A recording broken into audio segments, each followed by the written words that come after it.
ताई please please रडू नका हो तुम्ही. हो आम्ही आम्ही समजवतो ना तेजाला. ऍक्च्युली काय झालंय ना, राधा इतके दिवस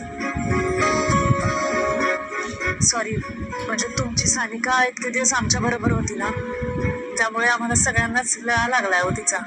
आणि सगळ्यात महत्वाची गोष्ट म्हणजे तेजाला ना माहित नव्हतं आज आम्ही तुम्हाला भेटायला येणार आहोत. हो हे सगळं खूप अचानक होऊन गेलंय त्यांच्या समोर. आणि मी तुम्हाला खरं सांगते, तेजाताई ना जे काय करी राहिल्यात राधासाठी ते अगदी मनापासून करी राहिल्या तो. आणि खरं सांगायचं तर तेजाचं या अशा वागण्यामागे काहीतरी कारण आहे. कारण हो काही दिवसांपूर्वी अडी एक जोडपं आलं होतं. तेव्हा तेजाताई घरी एकट्याच होत्या. ते त्यांनी म्हणत होते की आम्ही राधाचे आई वडील होत आणि त्यामुळे तेजाताईंनी राधाला त्यांच्याकडे सोपवलं. त्यानंतर आम्ही सगळ्यांनी मिळून राधाला शोधलं आणि तेजाताईंनी खूप ऐकवलं. म्हणजे त्यांच्या या बेजबाबदार वागण्याबद्दल आम्ही त्यांनी खूप बोललो. त्यामुळेच तेजाला खूप गिल्ट आलं. म्हणजे अपराधी भावना निर्माण झाली. पण त्यानंतर तिने राधाचं सगळं मनापासून केलं. खूप छान सांभाळलं. हो म्हणजे राधाला सांभाळणं त्यांनी चॅलेंज म्हणून स्वीकारलं. आणि तेव्हापासून ते राधासाठी खूप मनापासून सगळं करी राहिलं तू. ते राधामध्ये फार गुंतून गेल्यात. एकमेकींच्या खूप जवळ गेल्यात होत्या. खरं तर आम्हाला वाटलंच नव्हतं तेजासारखी मुलगी राधाला इतकी छान सांभाळेल. हो अगदी खरं बोली राहिल्यात त्या.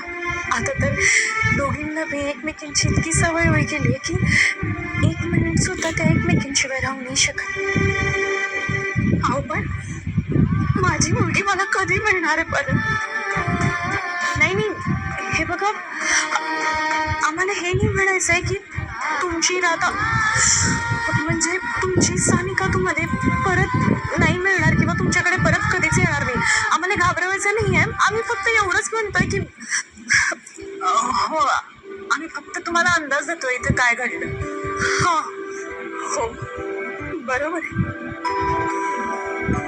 पण एका गोष्टीचं समाधान आहे की माझ्यापासून लांब राहून सुद्धा तिचे हाल नाही झाले. पण तुम्ही सगळ्या ताईंनी तिची अगदी आईसारखी काळजी घेतली. पण मी आई आहे हो तिची. तिच्या बाबांनी मला न सांगता तिला सोडून आले.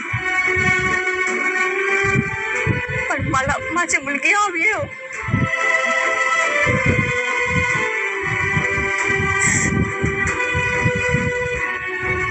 तेजाताई अगदी तिची काळजी घेतील माझ्यापेक्षाही जास्ती. पण मी नाही राहू शकणार माझ्या लेकीशिवाय. 9 महिने वाढवले तिला माझ्या पोटात. असं कसं विसरू मी तिला?